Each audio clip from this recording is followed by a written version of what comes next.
name is Rudolph, and this is my case study on salmonellosis. So just a quick introduction of myself. I'm a junior pre-professional biology major. I currently attend here at Abraham Baldwin Agricultural College. I was lucky enough to be part of the fall 2024 intern cohort at the University of Georgia Tifton Veterinary Diagnostic and Investigational Laboratory. I have an interest in pursuing a career in zoo and aquarium animal medicine, as well as I interned in the molecular diagnostics department under Mrs. Debbie Baumann. So I'm going to start off with the patient's history. We begin on July 31st, 2024.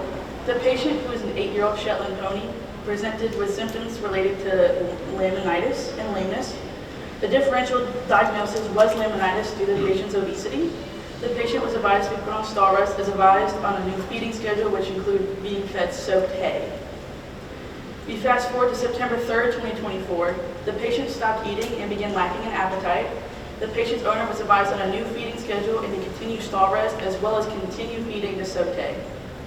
Just 5 days later, on September 8th, 2024, the patient developed explosive diarrhea, which became bloody 24 hours after developing.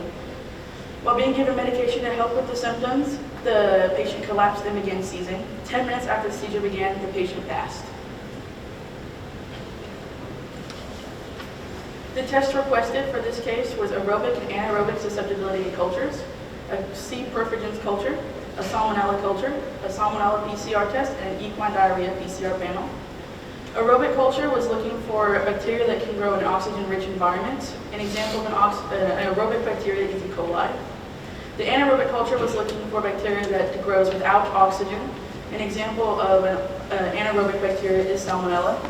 And salmonella and equine diarrhea have similar symptoms, such as diarrhea, lethargy, fever, and colic, which is why both tests were requested. For our patient's diagnosis, the salmonella PCR was returned positive. All of the results in the equine diarrhea PCR panel, such as rotavirus, coronavirus, C. perfringens, and C. difficile, returned negative. The final diagnosis was salmonellosis.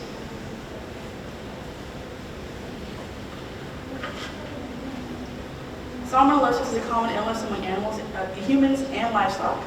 Salmonellosis is the illness caused by the salmonella bacteria. It is one of the most commonly diagnosed illnesses in adult horses. The strain of salmonella that is most commonly transmitted between humans and animals is Salmonella typhimurium. Salmonella can be spread through consumption of contaminated items such as hay, feed, water, as well as coming in direct contact with an infected animal or contaminated surfaces. Most horses do not show any sign of their salmonella infection until it becomes severe. Equine salmonellosis is a reportable illness in the state of Georgia. As immediately after a positive result is returned to the lab, you are required to report it to the Georgia Department of Agriculture as well as the state vet's office.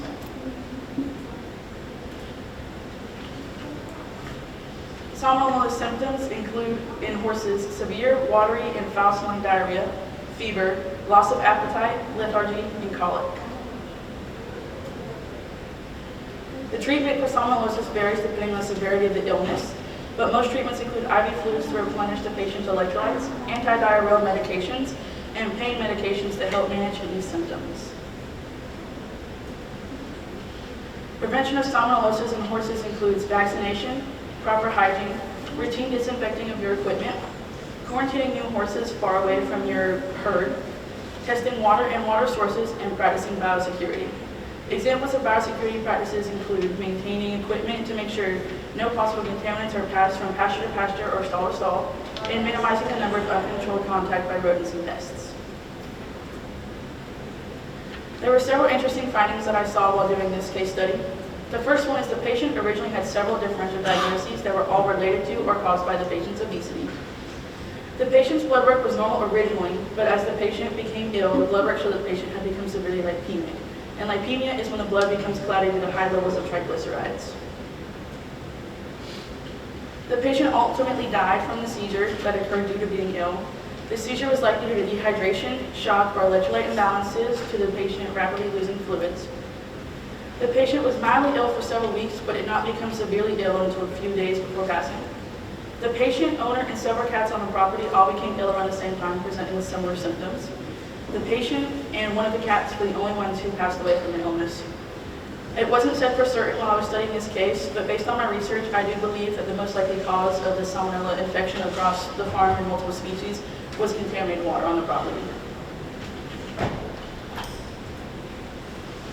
I learned a lot of things while doing this case study. The first thing I learned was which sources to use. I learned to stick to sources from vet schools and published articles, as well as sources from governing bodies such as the Georgia Veterinary Medical Association. There are a lot of websites that look like they're trustworthy, that you can use, and that they're backed by science, and they're not.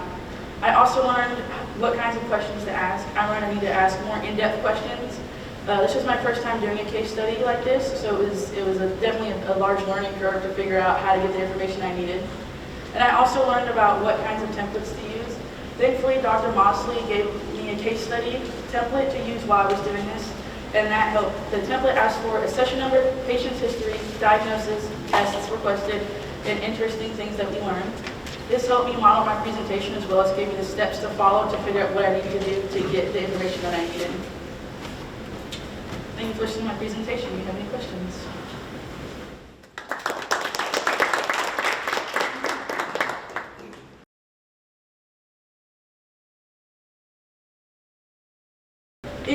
What should have happened was, because so many species on the farm, and it was transmitted to everyone, got ill, somebody should have gone out and tested the water as a possible contamination.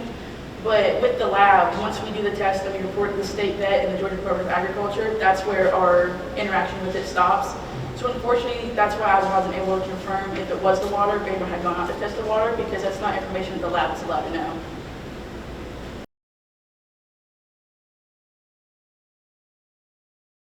Yes, I believe so, because the owner was having to soak the patient's hay, and the patient did not get ill until it was eating the soaked hay. And then, so I believe that that's why it came from the water, because it was listed on in the patient's notes at some point that the owner became ill after they started soaking the hay as well. So that's, yeah.